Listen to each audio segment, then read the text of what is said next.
কতিপয় সেনা অফিসার চক্রান্তের মাধ্যমে তাকে দেশটাকে বাধ্য করেছেন।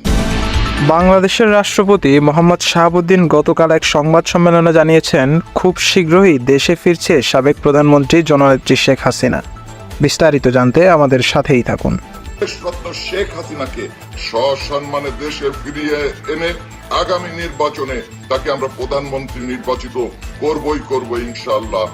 রাষ্ট্রপতি মোহাম্মদ শাহাবুদ্দিন বলেন, কোটা সংস্কার আন্দোলনকে কেন্দ্র করে এবং সেনাপ্রধান ওয়াকারুজ্জামানের চক্রান্তে দেশ ছাড়তে বাধ্য হয়েছিলেন সাবেক প্রধানমন্ত্রী শেখ হাসিনা।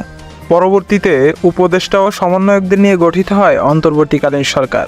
তবে জাতিসংঘের কাছে শেখ হাসিনার পদত্যাগপত্র হস্তান্তর করতে না পারায় অন্তর্বর্তীকালীন সরকারকে নিষেধাজ্ঞা দিলেন জাতিসংঘ। জাতিসংঘের ঘোষণার সাথে সাথে হুঙ্কার ছাড়লেন রাষ্ট্রপতি শাহাবুদ্দিন।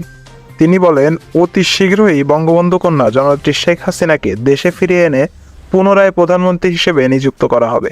প্রিয় দর্শক, আপডেট সব নিউজ সবার আগে পেতে চ্যানেলটিকে সাবস্ক্রাইব করে আমাদের সাথেই থাকুন।